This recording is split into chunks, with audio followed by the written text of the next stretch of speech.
झोपा काढत होते. या भजनामध्ये तल्लीन झाल्यानंतर पंढरपुरात आपण जाऊन आलो. देहाने पंढरपुरात गेलो याला काहीच अर्थ. पंढरपुरात चोर पण जातात, पंढरपुरात डाके टाकणारे पण, दुसऱ्याचे गळे कापणारे पण, दुसऱ्यांवर अत्याचार करणारे पण.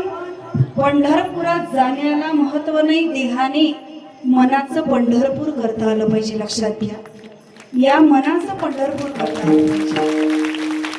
म्हणून गाये नाचे उडे आपुलिया छंदे, मनाच्या आनंदी आवडीने. मनात आनंद झाला, या सर्व प्रक्रिया त्या ठिकाणी चालू झाल्या महाराज.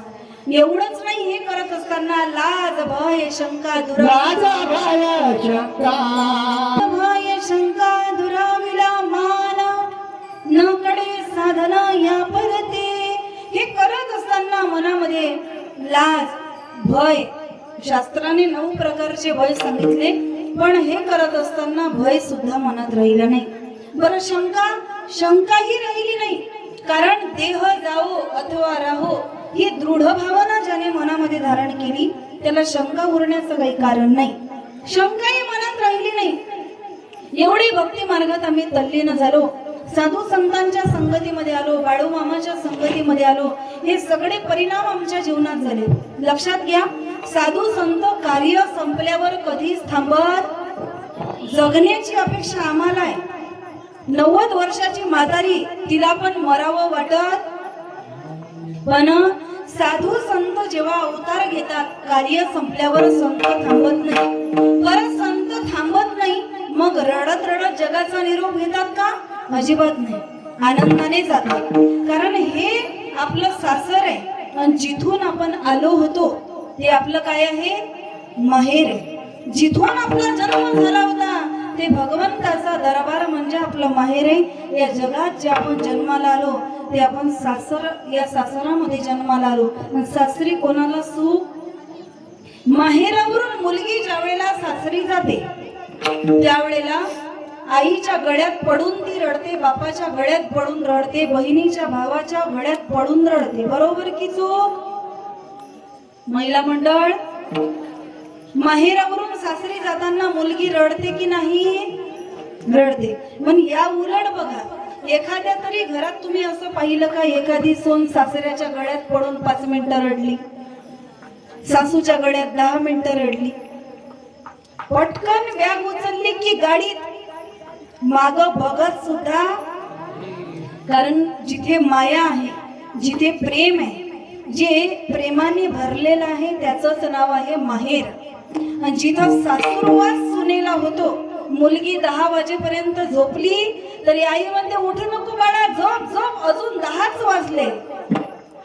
सोनबाई 7 वाजता जरी उठली तरी आपल्याला सहन होत.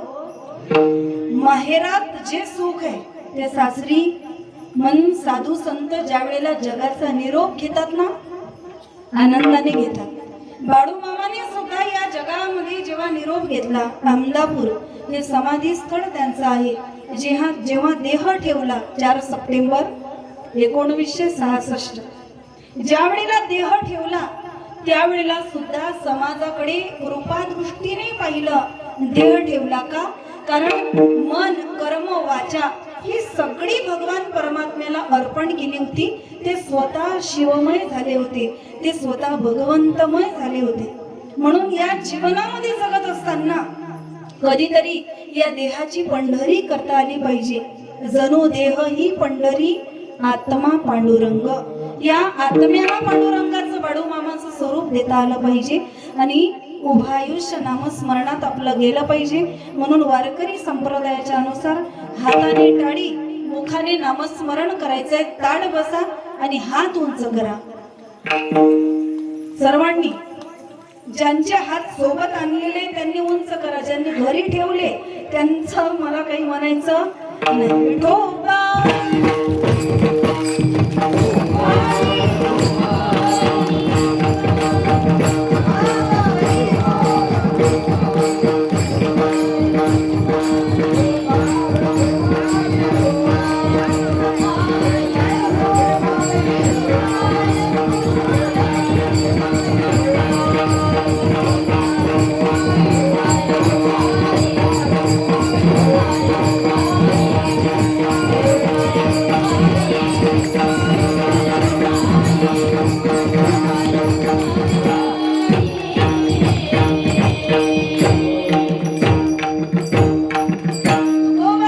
करायला लागलो.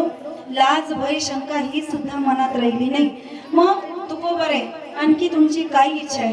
तुकोबरे म्हणतात आणखी बाकी काही इच्छा नाही, एकच इच्छा आहे, अभंगाचा शेवटचा जप.